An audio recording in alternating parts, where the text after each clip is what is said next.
Hello guys, welcome back to my channel excel with Aqsa.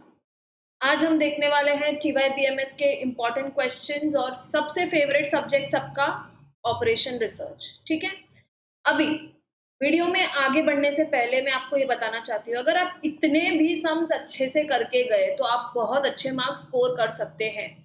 ठीक है, इसमें बीच बीच में मैं ये भी बताऊंगी कि ये डिफिकल्ट चैप्टर है, इसको ओमिट कर सकते हो या इसको छोड़ सकते हो। जिसने अभी तक पढ़ाई स्टार्ट नहीं की है, प्लीज आप स्टार्ट करने से पहले ये वीडियो एक बार देख लेना और उसके बाद आप उस अकॉर्डिंगली आपकी पढ़ाई स्टार्ट कर सकते हैं। ऑलराइट, तो चलिए हम सबसे पहला देखते हैं अपना पेपर पैटर्न।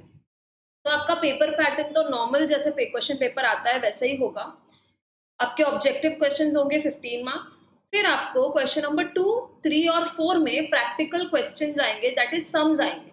ऑलराइट, और आपको क्वेश्चन नंबर 5 में थ्योरी क्वेश्चन आने वाले हैं, दो ऊपर 7-8 मार्क के आएंगे और उसके ऑप्शन में आपको 15 मार्क के शॉर्ट नोट्स रहेंगे। ऑलराइट, तो ये आपका पेपर पैटर्न है। दैट मीन्स आपको ऑल टुगेदर पेपर में 3 क्वेश्चंस प्रैक्टिकल के सॉल्व करने, जो सब डिवाइडेड रहेंगे 7-8 मार्क के, दैट इज 6 क्वेश्चंस आपको अटेम्प्ट करने के। ओके, अब आपको अभी तक तो चैप्टर्स पता ही होंगे, तो ये चैप्टर्स में से सबसे जो इजी चैप्टर्स है आप लोग पहले वो कवर कर लीजिएगा। जैसे फॉर एग्जांपल आपको लीनियर प्रोग्रामिंग 1 ग्राफिकल मेथड वो खत्म करना है, असाइनमेंट खत्म करना है पहले।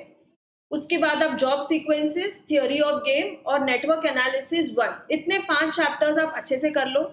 5 चैप्टर में से अगर 4 भी क्वेश्चन आते हैं तो आपके 30 मार्क्स सिक्योर हो जाते हैं। 30 मार्क आप ऑब्जेक्टिव्स कर लो और 30 मार्क्स के आप थ्योरी क्वेश्चन, 15 मार्क के आप थ्योरी क्वेश्चंस कर लेना और 15 मार्क के आप ऑब्जेक्टिव्स कर लेना। ऑलराइट, तो आपको ये चैप्टर्स पे ज्यादा फोकस करना है जिसने अभी तक कुछ पढ़ाई नहीं की है, और डेफिनेटली जिसको अच्छा स्कोर करना है वो ये सारे चैप्टर्स के इतने सम्स अच्छे से करके जाएंगे।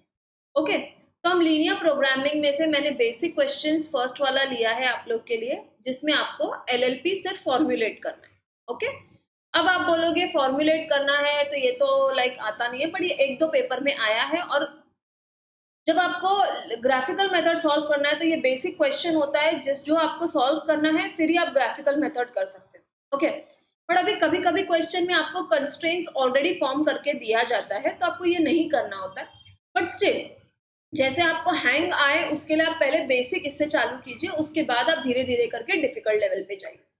ओके, तो ये क्वेश्चन आपको करना है इलस्ट्रेशन नंबर 1।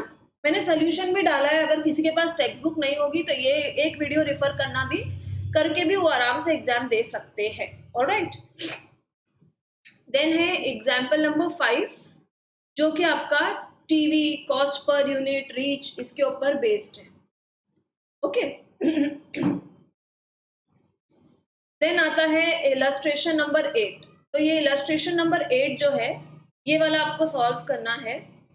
तो मतलब मोस्टली चांसेस होते हैं ऐसे वाले क्वेश्चन ज्यादा आते हैं, न्यूट्रिशंस हो या तो प्लेयर्स हो गेम्स के, ऐसे कुछ ज्यादा आता है। ओके, देन हम आते हैं अपने लीनियर प्रोग्रामिंग 2 पे, जो कि है ग्राफिकल मेथड। ये वाला तो 110% ये क्वेश्चन, ऐसा क्वेश्चन आएगा ही आएगा, तो ये वाले क्वेश्चन को आप बहुत अच्छे से करके जाना। ग्राफिकल मेथड कैसे ढूंढते हैं, वर्टेक्स कैसे ढूंढते हैं और ऑब्जेक्टिव फंक्शन कैसे ढूंढते हैं। ठीक है, अब इसका है ना सिंपल 5 स्टेप में आपको याद रखना है। सबसे पहले आपको डिसीजन वेरिएबल्स ढूंढने होते हैं। डिसीजन वेरिएबल ढूंढने के बाद आपको इसका ऑब्जेक्टिव फंक्शन ढूंढना होता है। First is decision variable, second is objective function, third होता है कंस्ट्रेंट्स ढूंढना, नॉन नेगेटिविटी ढूंढना, फिर उसके कोऑर्डिनेट्स ढूंढने हैं, ग्राफ में प्लॉट करना है, और फिर उसका ऑब्जेक्टिव फंक्शन फाइंड आउट करना है टेबल में डाल के। तो इसको अगर स्टेप वाइज आप करोगे तो आपको इजी पड़ेगा, थोड़ा सा लेंथी है बट ये स्कोरिंग है। ठीक है, तो ये आपका एक क्वेश्चन आपको करना है। और फिर इसमें से मैंने एग्जाम्पल नंबर 9 लिया है, थोड़ा लेंथी है, बट ये वाला क्वेश्चन अगर आप कर लिए तो ये पूरा चैप्टर आपका कवर हो जाता है। ओके, तो ये 9 वाला कर लेना एक। ठीक है, देन हम आते हैं हाँ, देन हम आते हैं लीनियर प्रोग्रामिंग 3 पे। अब लीनियर प्रोग्रामिंग 3 है सिंप्लेक्स मेथड। सिंप्लेक्स मेथड ये पूरे सिलेबस में थोड़ा सा डिफिकल्ट हो जाता है, तो अगर आपको ये चैप्टर स्किप करना है आप इजीली स्किप कर सकते हो। अगर आपको करके जाने हैं तो इसमें से ज्यादा प्रेशर मत लो, 2 क्वेश्चन करके जाओ, सिमिलर क्वेश्चंस रिपीट होते हैं। ऑलराइट, तो ये एग्जाम्पल नंबर 3 कर लेना एक।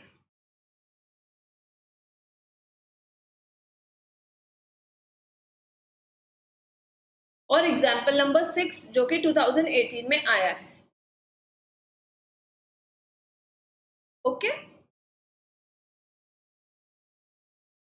और एक एग्जाम्पल नंबर 7 भी डाला है मैंने, जस्ट इन केस अगर आपको करना है तो आप कर लीजिए, अदरवाइज 2 भी करके जाओगे, आपको एक बार आइडिया आ गया तो आपको आगे सॉल्व करने की जरूरत नहीं है, सिर्फ देख के आपको समझ में आ जाएगा। ओके, देन हम आते हैं transportation chapter, that is module 2। यहाँ से आपका मॉड्यूल 2 चालू होता है, ट्रांसपोर्टेशन। अभी ट्रांसपोर्टेशन में 3 मेथड है, तो यूजुअली वैम मेथड आता है अलॉन्ग विथ लूपिंग वाला मेथड आता है, बट कभी कभी NCWR भी आता है, बट वो बहुत रेयर आता है। ठीक है, तो फर्स्ट क्वेश्चन है जिसमें आपको तीनों ढूंढना है, तो ये क्वेश्चन आप अच्छे से सॉल्व करके जाइए। अगर आ गया तो बहुत अच्छा है। वैम मेथड, ओके, ये वैम मेथड है, इसमें आपको पेनल्टीज कैलकुलेट करनी होती है, रो पेनल्टीज, कॉलम पेनल्टीज, फॉर्मूलाज दिए हैं कैसे कैलकुलेट करना होता है, और फिर उसका टोटल कॉस्ट फाइंड करना है। ठीक है, फिर आते हैं ऑप्टिमैलिटी फाइंड आउट करना। ऑप्टिमैलिटी फाइंड आउट करना मतलब लूप निकालना है। ठीक है, लूप ढूंढना होता है। तो जब भी ऑप्टिमैलिटी वर्ड आया तो समझ जाना कि आपको लूप मेथड से सॉल्व करना है, और खाली वैम मेथड बोला तो आपको पेनल्टीज कैलकुलेट करनी है। ओके, तो इसमें एम्प्टी सेल्स का फॉर्मूला है, फिर उसके बाद ऑक्यूपाइड सेल्स का फॉर्मूला है, उसके अकॉर्डिंग सॉल्व करना है। आई एम श्योर अभी तक आप लोग ने कर लिया होगा, ये सिर्फ रिवीजन लेक्चर है, इसमें खाली ये बता रही हूँ मैं कि कौन से सम्स आपको सॉल्व करना। ऑलराइट, देन ये वाला एक एग्जाम्पल लिया है मैंने इसके अंदर से, टेस्टिंग फॉर ऑप्टिमैलिटी। ओके, तो इतने क्वेश्चंस आप अच्छे से करके जाइएगा। देन हम आते हैं असाइनमेंट प्रॉब्लम, वेरी इजी, ये तो करके ही जाना है आप लोग को। असाइनमेंट प्रॉब्लम कभी कभी ना 2 क्वेश्चंस भी आ जाते हैं इसके ऊपर, 2 मशीन वाला आता है, और ये तो 2 क्वेश्चंस आ जाते हैं इसके ऊपर, और इसमें 2 मशीन वाला नहीं, सॉरी, आपको इसमें 2 क्वेश्चंस 8 और 7 मार्क के आ सकते हैं। ऑलराइट, और फिर है क्वेश्चन नंबर 10। तो ये 2 क्वेश्चंस आप अच्छे से सॉल्व करके जाना। ठीक है, फिर आते हैं हम नेटवर्क एनालिसिस पे। नेटवर्क एनालिसिस में ये 1 है, इसके अंदर आपको ये वाला मेथड ये आएगा ही आएगा, पक्का आने वाला है ये। ठीक है, तो ये इसमें ये वाला टेबल इंपॉर्टेंट है, EST, EFT, LST, LFT, ये आएगा ही आएगा। ओके, और फिर total float, free float, independent float, interfering float में से शायद कोई एक आधा आ जाए। ठीक है, तो अगर ये छोड़ के भी जाते हो तो चल जाएगा, एक आधा मार्क जाएगा, बट ये वाला अच्छे से करके जाना, जहाँ पे EST, LFT, LST और LFT ढूंढना है आपको। ओके, ये हेड स्लैक और टेल स्लैक भी ढूंढना है, मतलब ये एक सम में सारा बता दिया। अगर आप ये सम करके जाते हो तो आपको ये पूरा चैप्टर करने की जरूरत नहीं है, एक सम में ही पूरा चैप्टर कवर हो जाता है। ऑलराइट, देन हम आते हैं नेटवर्क एनालिसिस 2। नेटवर्क एनालिसिस 2 में डेफिनेटली एक क्वेश्चन ये आएगा, क्रिटिकल पार्ट ढूंढो, नेटवर्क का डायग्राम बनाओ, और बाद में आप लोग को इसमें ये ढूंढना है, टोटल कॉस्ट ढूंढना होता है कि प्रोजेक्ट कब खत्म हो रहा है। ऑलराइट, तो ये क्रैशिंग मेथड है, क्रैशिंग मेथड से आपको करना है। अब ये नेटवर्क एनालिसिस के 3 चैप्टर्स है, 1, 2 और 3। अब तीनों में से कोई भी 2 चैप्टर में से क्वेश्चंस आते ही आते, दैट इज 15 मार्क का वेटेज है इसका। ओके, तो कोई भी 2 आ सकते हैं, ऐसा नहीं है कि ये बोलूं या वो बोलूं, तीनों में से कोई भी आता है। क्रैशिंग है, क्रैशिंग मोस्टली आता है, LFT, LST भी आता है, और वो जो लास्ट चैप्टर है वो केस स्टडी के लिए 15 मार्क के लिए आया है लास्ट टाइम पे, जो अभी नेक्स्ट चैप्टर हम देखने वाले। तो ये चैप्टर्स अगर आपको करना है तो बहुत अच्छे से प्लीज करके जाना, ये बहुत स्कोरिंग चैप्टर्स है। ठीक है, क्रैशिंग कैसे करना है, मैंने इसके 2 क्वेश्चंस लिए हैं, ये 2 क्वेश्चंस आप अच्छे से करके जाना। ठीक है, देन हम आते हैं नेटवर्क एनालिसिस 3। हाँ, इसका मैं बता रही थी 15 मार्क का केस स्टडी आया था लास्ट टाइम पे, तो ये बार भी चांसेस है मोस्टली आएगा 15 मार्क का केस स्टडी, और ऐसे ही इतने सारे क्वेश्चंस आए थे जो आपको ढूंढना है।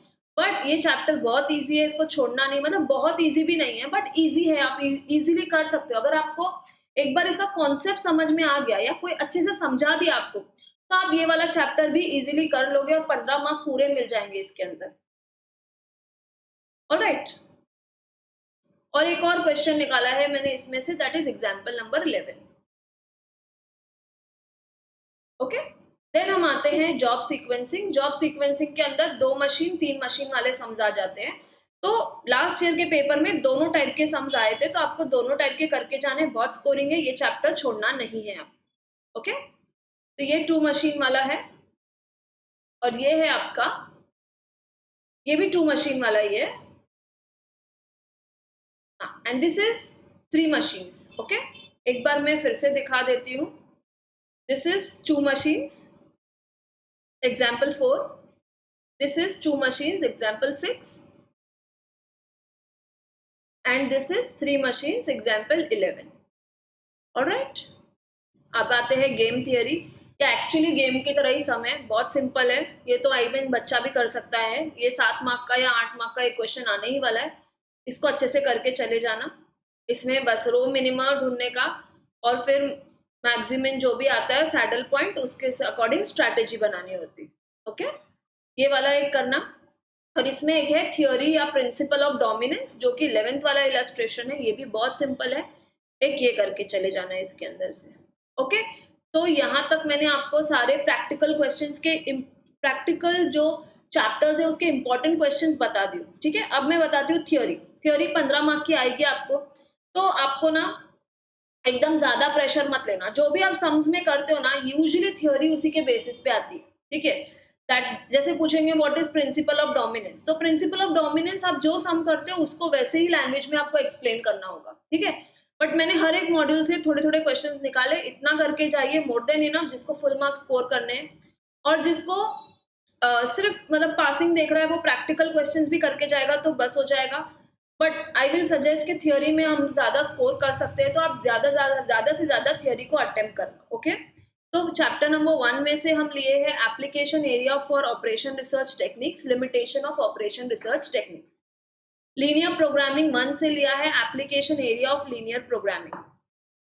चैप्टर नंबर 3 से लिया है infeasibility in linear programming, constraints in linear programming.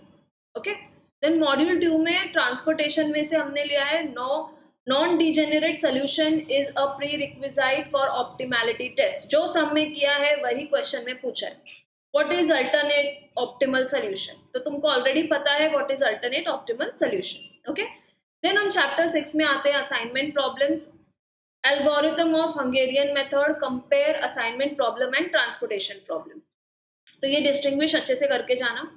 Then module 3 में से इतने क्वेश्चंस, 5 क्वेश्चंस करने हैं आपको। Network analysis and it's objective, float and different types of floats, objectives of project crashing, time cost trade off in project crashing, distinguish between PERT and CPM। ठीक है, और module 4 में से मैंने 2 ही क्वेश्चन निकाले आप लोग के लिए, significance of theory of games और प्लेयर्स एंड पे ऑफ्स। ठीक है, आप इतना अच्छे से करके जाइए। हेल्प मिल रहा है वीडियो से तो लाइक शेयर और कमेंट करेंगे। अब आपके लिए मैंने ये वीडियो बनाया है, अब आपको इसको मैक्सिमम रीच देना है। ऑलराइट, जितने पॉसिबल है उनको शेयर कीजिए और उनको बोलिए कि ये वीडियो को रेफर करने के लिए और लाइक शेयर और कमेंट करने के लिए। ठीक है, चलिए, all the best for your exams. मिलते हैं हम दूसरे वीडियो के साथ। Alright, bye.